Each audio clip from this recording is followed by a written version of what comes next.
Assalamualaikum warahmatullahi wabarakatuh.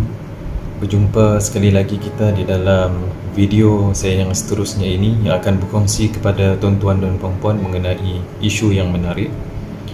Dan saya mendoakan kepada tuan-tuan dan puan-puan yang menonton video ini diberikan kesihatan yang baik dan dijauhi daripada virus COVID-19.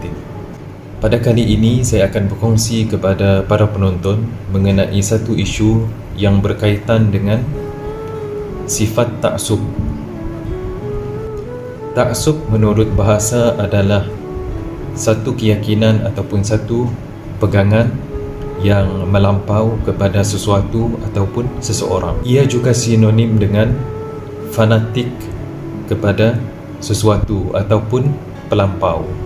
Bahayanya ta'assub ini kerana dengan sifat ta'assub ini yang ada pada diri seseorang akan membuatkan seseorang ini akan terlalu obses ataupun taksub kepada sesuatu ataupun seseorang, sehingga kan orang yang dia taksub ataupun obses ini tadi ataupun sesuatu ini tadi melakukan sesuatu yang di luar jangkauan manusia ataupun satu kesalahan, dia akan tetap mengiyakan ataupun mensucikan seseorang itu walaupun orang itu salah. Itulah bahayanya sifat taksub.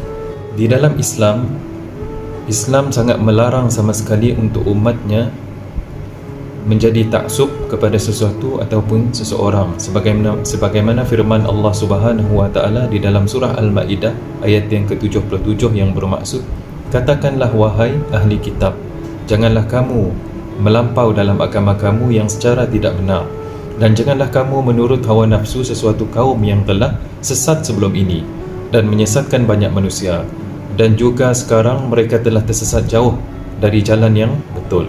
Al-Maraghi telah berkata, Allah Subhanahu wa taala ni dia melarang ahli kitab daripada bersifat fanatik ataupun taksub kepada sesuatu ini disebabkan mereka ini telah mengikuti ajaran-ajaran yang dibawa oleh nenek moyang mereka, kerana mereka terlalu taksub, fanatik dengan ajaran dan tradisi nenek moyang diorang, maka diorang telah terikut dan meninggalkan ajaran-ajaran yang dibawa oleh para rasul dan nabi dan orang-orang yang soleh yang mentauhidkan Allah Subhanahu wa taala.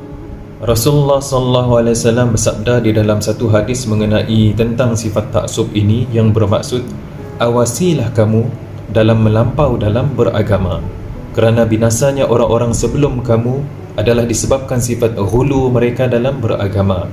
Riwayat Ibnu Hibban. Dan Rasulullah juga menganjurkan kepada kita ni untuk kita ni bersederhana di dalam setiap urusan.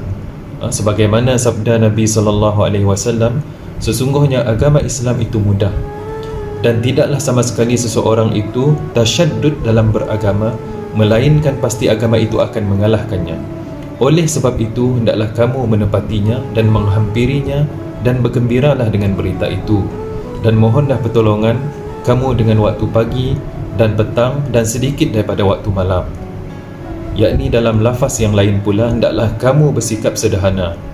Hendaklah kamu bersikap bersederhana, nescaya kamu akan sampai kepada tujuan yang selamat.